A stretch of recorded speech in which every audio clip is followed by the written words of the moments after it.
c'est avoir au moins un F3. C'est-à-dire que tu as, euh, tu as 2 chambres, un salon. C'est ça, vivre mieux. Et pour vivre comme ça en France, pour parler de Paris, c'est au moins 900 ou 1000 euros que tu dois payer. Parce que quand on vous regarde sur les réseaux sociaux, vous donnez l'impression que la vie est trop belle en Europe. Les gens triment, les gens souffrent. Beaucoup de gens qui vont vous dire, j'ai acheté la maison en Europe. C'est des gens qui ont pris un crédit pour 25 ans. Donc tu as pris une maison, tu dois payer 1000, 1200 euros pendant 25 ans.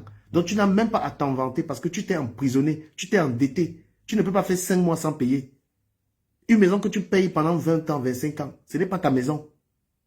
Il faut qu'on se dise un tout petit peu la vérité. Parce que vous êtes là, sur les réseaux sociaux, à gonfler, à vous raconter, non, l'Africain, surtout nous les Camerounais, nous ne sommes rien comme diaspora.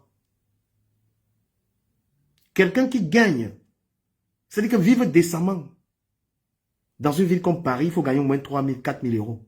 Parce que si tu gagnes 1 900 euros, tu payes un appartement à 1 000 euros, disons 1 100 avec les dépenses. Les coûts sont devenus chers. Une personne adulte, en termes de nourriture, mange au moins 300 euros. Donc, je vais vous expliquer à quel point la vie est très compliquée. Et vous, sur les réseaux sociaux, vous faites croire aux gens que non, c'est une belle vie. Il y a beaucoup de moyens de s'emprisonner ici. Quand vous décidez en Europe, je vais acheter la maison, vous allez déposer un apport de 30 000 euros ou de 25 000 euros. On vous donne la maison et vous allez payer pendant 25 ans 1 000 euros. Hein? Tu es dans une prison pendant 25 ans. Et quand on vous voit sur Internet, vous voyez quelqu'un avec une belle voiture. La voiture, il a pris à crédit. Parce qu'il y a une facilité. Il y a une facilité de faire des crédits. Beaucoup de gens, c'est comme ça qu'ils vivent. Et j'ai envie de vous expliquer que la vie de champagne que vous voyez, les gens, vous les voyez partout avec les champagnes, la grande vie, tous ces machins-là. C'est souvent l'argent des enfants. Hein. C'est souvent l'argent réservé aux enfants que tu vois quelqu'un est là quelque part, il est en train de boire son 18 ans. Parce qu'un salarié ne peut pas se permettre n'importe quoi. Un salarié ne peut pas, donc quelqu'un qui gagne 2000 euros, tu ne peux pas le voir tous les week-ends, il te met le 18 ans, il ne peut pas. Si tu dépenses tous les week-ends 200 balles, en un mois, ça va te faire environ, en un mois, tu auras pour environ 800 euros de dépenses. Tu gagnes combien pour dépenser en un mois 800 euros? Moi, j'ai envie de vous expliquer quelque chose. Beaucoup de gens que vous voyez en Europe, en train de mener la grande vie là, soit ils font plusieurs boulots pour vivre ça. Et plusieurs boulots, ça veut dire que tu réduis ton temps de vie. Parce que faire 2 boulots, hein, faire 2 boulots en bain, ce n'est pas la blague. Quand quelqu'un fait 2 boulots là, tu penses que tu peux supporter 2 boulots? Tu peux commencer un travail à 7 heures.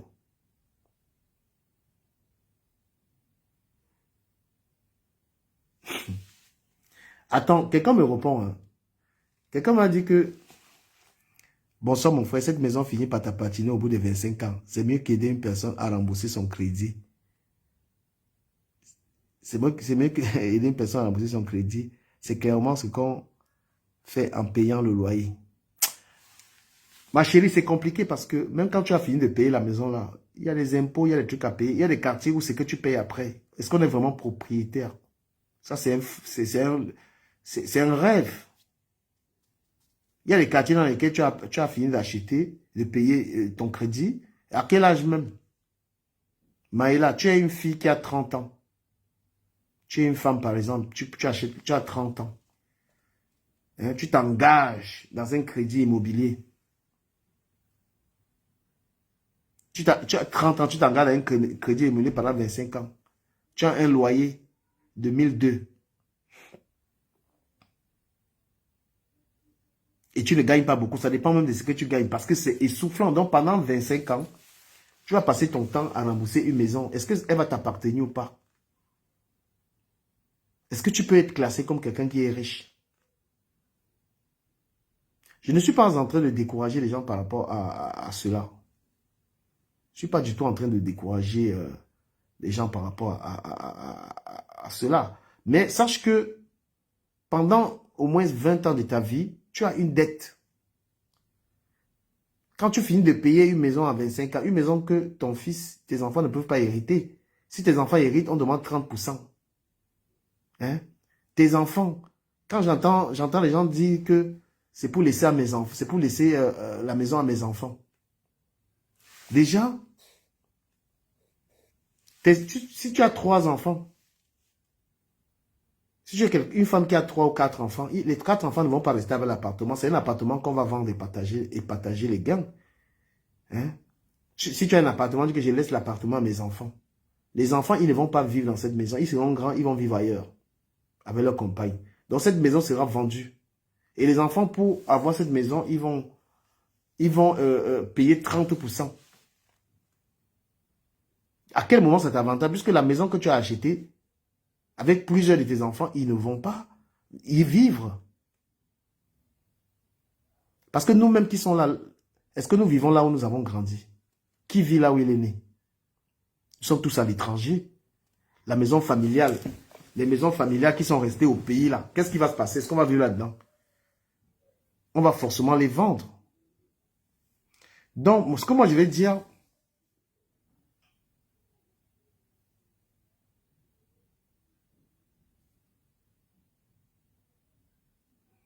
mais si tu te lances dans l'achat, c'est bien, mais sache que tu es endetté. Tu ne peux même pas te permettre de faire autre chose. Quand tu t'engages, tu es en train d'acheter une maison, mon frère. Hein? Est-ce que tu peux t'engager dans un business? Frère, chacun sa chance. Hein? Chacun sa chance. Je n'ai pas l'intention de décourager les gens. Donc, en gros, il se développe une sorte de méchanceté sur Internet. Les gens utilisent les réseaux sociaux pour faire du mal aux gens, pour faire chanter du gens. Les gens utilisent les réseaux sociaux pour gratter des sous aux autres. Quand vous êtes un influenceur, les gens peuvent vous faire des dons. Les gens peuvent vous dépanner, les gens peuvent vous apporter leur aide. Mais ne vous servez pas des réseaux sociaux pour simplement dépouiller vos compatriotes, pour mener tous vos projets dans les poches de vos compatriotes. Il faut avoir un travail, il faut avoir une source de revenus en dehors des réseaux sociaux. Vous ne pouvez pas vous asseoir sur Internet parce que vous avez un blog et attendre que les personnes qui suivent votre contenu doivent forcément vous financer tout le temps. Monsieur Zuckerberg, qui a créé Facebook, lui-même ne vous prend pas de l'argent. Il a créé Facebook gratuitement. Ceux qui ont créé les réseaux, ils les ont créés, ils n'ont demandé à personne de payer pour ouvrir un compte Facebook. Donc ne vous servez pas pour ruiner des personnes qui vous suivent. Ayez un travail, il faut avoir une source de revenus parallèle. Parce que ce que je vais dire ici, je vais dénoncer le fait que les gens se servent de leurs abonnés. Parce qu'un abonné, c'est comme un fidèle de l'église. Un abonné est comme un fidèle de l'église, c'est-à-dire que le pasteur prêche. Vous avez vu que certains membres de nos familles qui sont dans les églises, ils n'écoutent personne. Ils croient à ce que le pasteur dit. Vous devez savoir aujourd'hui qu'il y a certains blogueurs ou blogueuses qui sont comme des pasteurs, qui déroutent leurs abonnés en fait. L'abonné est accro. L'abonné est accro. L'abonné est même capable de laisser son travail. L'abonné, bonsoir Carole. Et c'est pourquoi même les dons, tu vois, les gens, ils portent tout leur argent, même l'argent de leurs enfants, pour venir donner aux blogueuses. Pour venir, n'est-ce pas, entretenir le train de vie des blogueuses. C'est l'argent des gens, mais à un moment, on est aussi pour la sensibilisation. Vous ne pouvez pas, à chaque fois, organiser les collectes de fonds pour dépouiller vos abonnés. Chaque fois, pour dépouiller vos abonnés, parce que ces abonnés n'ont pas forcément... ces abonnés croient en vous, ils se trouvent dans l'obligation. C'est une arnaque. D'accord? Quand quelqu'un te suit, tu ne peux pas, parce qu'une personne croit en toi, tout le temps dépouiller la personne. Les gens, sont sous l'emprise des blogueurs comme les gens sont sous la prise des pasteurs. Il faut délivrer les gens sur Internet. Voilà des femmes qui ont abandonné leurs enfants, qui ne payent pas les vacances à leurs enfants. Mais chaque fois qu'il y a des collectes de fonds sur Internet, simplement dans un but malsain de se faire voir, pour dire que j'ai cotisé là-bas, j'ai cotisé là-bas. Il dit que leurs enfants n'ont même pas de culotte. Merci beaucoup, ma chérie, pour les cadeaux. Donc, il faut, moi je dénonce les escroqueries que les gens ont commencé à faire ici sur Internet. On ne refuse pas les dons. Mais il ne faut pas abuser des personnes faibles, des personnes qui vous suivent comme des églises réveillées. Donc, on ne peut pas entretenir son train de vie sous, c'est-à-dire que la faiblesse des gens. D'accord? Vous abusez, vous les blogueuses camerounaises, de demander l'argent aux gens. C'est un abus. Celui qui a créé les réseaux sociaux les a créés gratuitement. C'est pour que les gens échangent. C'est pour que les gens se divertissent. C'est pour que les gens exposent leur création. Et puis maintenant, il y a des personnes qui peuvent aimer et délibérément dépanner.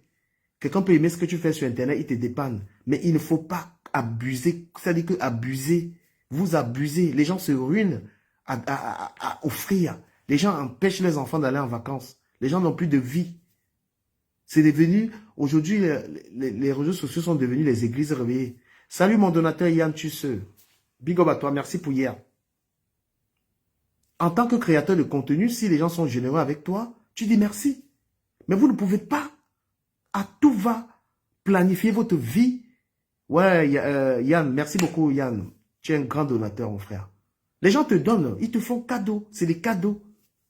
Hein? Mais maintenant, il y a comme une sorte de paranoïa, en fait. Hein? Il y a comme une sorte de paranoïa.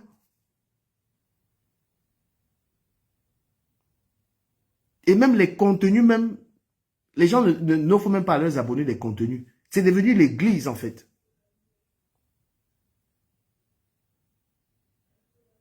Et pour être apprécié dans le milieu des Camerounais, il faut être une fausse personne. Faut pas, hein, pour qu'on t'apprécie, il faut forcément être une fausse personne.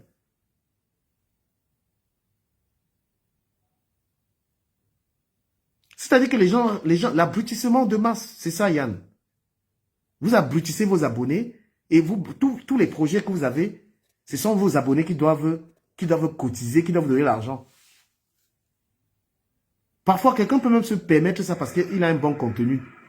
Quand vous offrez aux gens l'intelligence, quand vous offrez à vos abonnés la connaissance, vous pouvez même dire que oui, les gens payent votre connaissance. Mais quand c'est des clashs, les insultes, quand vous, les gens de la diaspora, vous vous servez d'une petite fille comme la Lyon pour insulter les gens. Vous servez des gens pour insulter les gens. Qu'est-ce que c'est que ce contenu? Hein? On peut suivre certains... Ouais, Jack. ¿Dónde estás?